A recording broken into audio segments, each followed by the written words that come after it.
ડુંગરી ગામે આપણા આદિવાસી સમાજના લીડર કેડિયાપાડાના ધારાસભ્ય અને જે ભાજપની સામે ક્યારેય ઝૂકતા નથી, સમજી લો કે જે ફોરેસ્ટ ખાતું હતું એમને પણ સાહેબને જેલમાં મૂક્યા હતા. અત્યારે પોલીસ ખાતાએ પણ જેલમાં મૂક્યા હતા. 80 દિવસ સાહેબ જેલમાં રહ્યા છે. સાહેબ 80 દિવસ સાહેબને જેલમાં રાખ્યા છે. પણ આ આદિવાસીનો હીરો લોખંડી પુરુષ ક્યારેય નમ્યો નથી અને નમવાનો પણ નથી અને ઝૂકવાનો પણ નથી. પછી બધાને જ કરાવી દેશો. હા ને થોડી વાર સમાજમાં આજે વીર પુરુષ માનીએ, લોખંડી પુરુષ માનીએ તો એ ચૈતરભાઈ છે. કોણ છે? ચૈતરભાઈ. એક જ ચાલે, એક જ ચાલે, એક જ ચાલે, એક જ ચાલે, એવા ચૈતરભાઈ આ લીંબડી તાલુકાના ડુંગરી ગામમાં આપણે આ સભામાં ઉપસ્થિત થયા છે. એમનો દિલથી હૃદયથી આભાર માનું છું. સાથે સાથે અહીંયા ઉપસ્થિત નર્મદા જિલ્લાના પ્રમુખ એવા નિરંજનભાઈ, રાકેશભાઈ, અનિલભાઈ, શ્રુતિબેન, જિજ્ઞાસાબેન, ભાનુભાઈ, મુનિયાજી, બાબુભાઈ, પૂરી આમ આદમીની ટીમ અહીંયા સ્ટેજ પર ઉપસ્થિત છે. અને મારી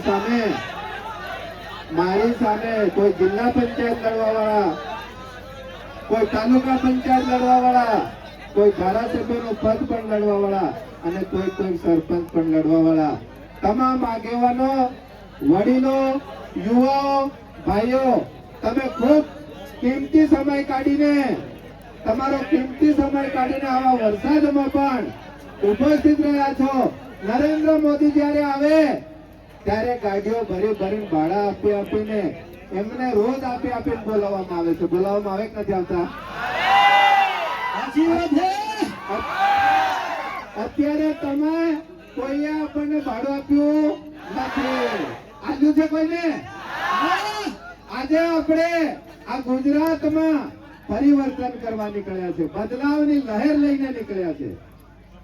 આ દાહોદમાં તાલુકા પંચાયત, જિલ્લા પંચાયત આવશે એના માટે અત્યારથી જ આ તમારી લહેરકી દેખાઈ રહી છે. જીતી જઈશું. જીતશું ને? કેટલા જણ જીતવા નીકળ્યા છે? આપણે તાલુકા પંચાયત, જિલ્લા પંચાયત લેવાની છે અને ત્યારબાદ ગુજરાતનો કિલ્લો સર કરવાનો છે.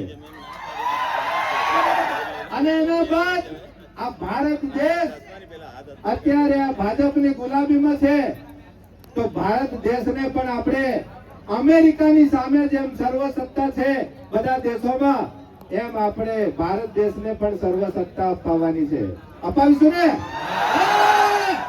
તો આવા ચૈતરભાઈ અહીંયા અડગ ઉભા છે. સાથે સાથે ચૈતરભાઈ લડી રહ્યા છે. તમે બધા એમને પીઠબળ છો, પણ મારી તમને બધાને એક વિનંતી છે.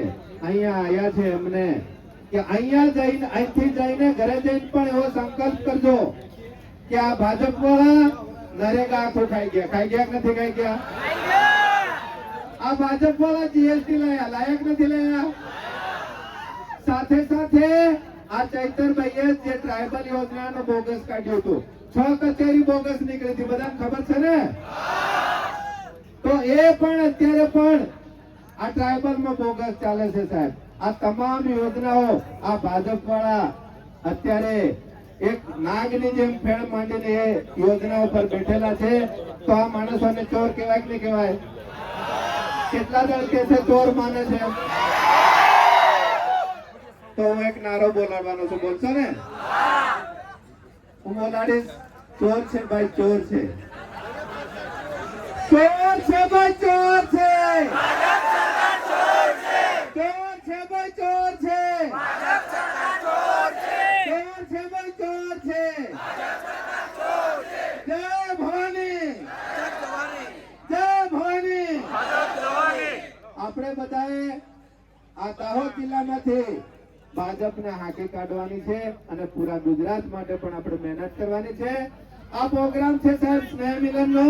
અને સાથે સાથે ગુજરાત જોડો જનસભાનો પણ આ કાર્યક્રમ છે ત્યારે અહીંયા જે પણ લીડરો જોડાવાના છે બધાને મારી વિનંતી છે એ લીડરો માટે પણ તમારે સમય આપવાનો છે. એ લીડરો ચૈતરભાઈના હાથે કેસ પહેરવાના છે અને એ લીડરો એવા બનાવીશું આપણે કે ભાજપની ગુલામીમાં રહે નહીં. એવા બનાવશું ને આપણે. આવા લીડરો અત્યારે હોદી રહ્યા છે અને એ લોકો સામે ચાલીને આવી રહ્યા છે. જે પણ લીડરો આવશે એમને આપણે માન સન્માન આપીશું. સાથે સાથે જે કેસ પ્રક્રિયા પૂરી કરીને ચૈતરભાઈનું ભાષણ શરૂ થશે. બધા મંજૂર છે ને? પેલા કેસ કરાવી દઈશું પછી ચૈતરભાઈનું ભાષણ સાંભળવાનું છે. આપણા અડગ મનના માનવી ચૈતરભાઈને દરેક જણ શાંતિથી સાંભળે એવી વિનંતી સાથે મારી વાણીને વિરામ આપું છું. નમસ્કાર. જોહાર. બીજી એક વાત એ છે કે ઓબીસી સમાજ, એસટી સમાજ અને એસસી સમાજ માટે ચૈતરભાઈ ખાસ લડ્યા છે. બધાને શિષ્યવૃત્તિ અપાડી છે. એમની લડત આ ત્રણેય સમાજ માટે છે. તો ત્રણેય સમાજને હું વિનંતી કરીશ ચૈતરભાઈને સાથ સહકાર આપે. જ્યાં પણ ભાજપ વાળા અત્યારે ભાજપ વાળા અમને બહુ ડરાયા છે એ જ વાત કરશે ચૈતરભાઈ. ચૈતરભાઈને જેલમાં પણ જ્યાં બેસતા હતા ત્યાં પણ સાપ મોકલવામાં આવ્યા હતા. વિચાર કરો તમે. આ તમારા માટે લડત ચૈતરભાઈ લડી રહ્યા છે અને એની સાથે સાથે અમે પણ તમારા માટે લડી રહ્યા છે. તો તમારો પણ એક અવાજ બનવો જોઈએ કે અમે ચૈતરભાઈ બનીએ. ભણશો ને બધા? તો એટલે જ આશા રાખું છું તમારા ગામમાં ભાજપ વાળો હોય એમને આજથી જઈને કહી દેજો કે અમે પરિવર્તનમાં જોડાઈ ગયા છે અને એને કહેજો કે હવે ભ્રષ્ટાચાર બંધ કહી દેશો ને? આજથી બંધ કરજો ને તો જેલના સળિયા કરવા પડશે. આટલું કઈ મારી વાણીને વિરામ આપું છું. જય માતાજી.